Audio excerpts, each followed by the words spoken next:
Hello friends. तो अब next topic है पृथ्वी का ऊष्मा बजट।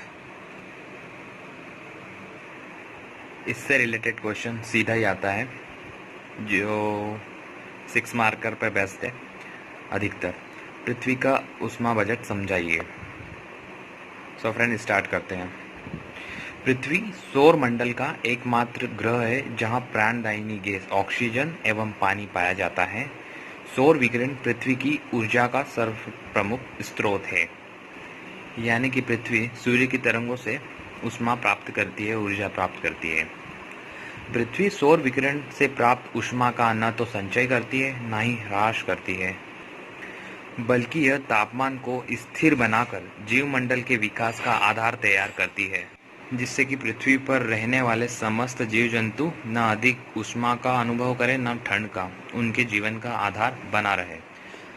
सूर्य की 100% ऊष्मा में से पृथ्वी 51% ऊष्मा प्रत्यक्ष या अप्रत्यक्ष रूप से प्राप्त करती है।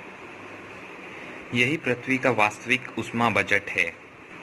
बाकी 49% में से 35% ऊष्मा शून्य यानी कि अंतरिक्ष में लौटा दी जाती है तथा 14% ऊष्मा बादल, धूलकण एवं स्थायी गैसों द्वारा अवशोषित कर ली जाती है।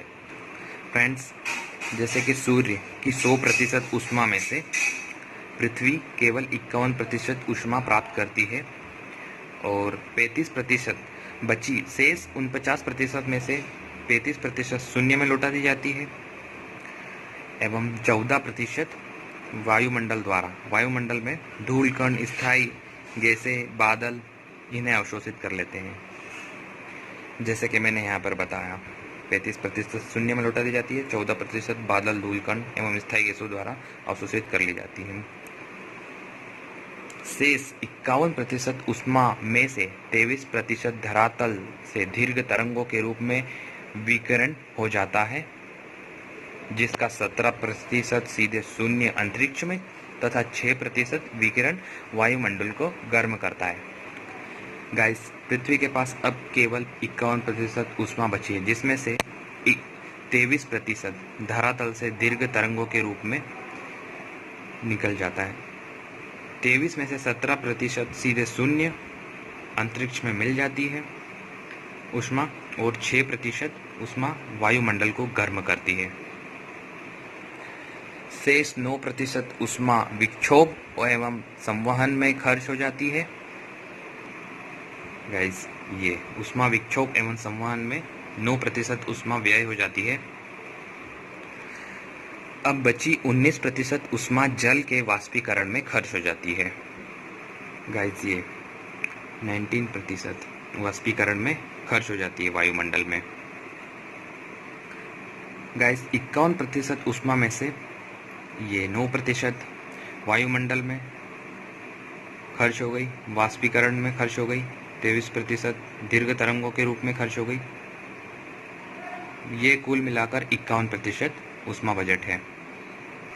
इस प्रकार पृथ्वी शेष बची 51% ऊष्मा को भी वायुमंडल में लौटाकर पृथ्वी का औसत वार्षिक तापांतर को स्थिर बनाए रखती है। इसे ही पृथ्वी का ऊष्मा बजट या संतुलन कहा गया है।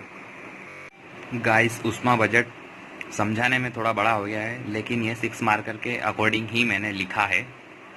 अब नेक्स्ट क्वेश्चन है तापमान का प्रतिलोमन। 3 मार्कर बेस्ट क्वेश्चन है। सामान्यतः ऊंचाई पर जाने पर तापमान में गिरावट आती है, लेकिन जब कभी ऊंचाई पर जाने पर तापमान में बढ़ोतरी हो जाती है तो इसे तापमान का प्रतिलोमन या व्युत्क्रमण कहते हैं। धरातल के बजाय अधिक ऊंचाई पर हुए तापीय प्रतिलोमन अधिक स्थायी होते हैं। सो गाइस, आज के लिए बस इतना ही। आपको मेरे टॉपिक समझ में आए या नहीं कमेंट करके बताएं। ये 6 मार्कर और 3 मार्कर्स एग्ज़ाम में आते रहते हैं। Thank you guys.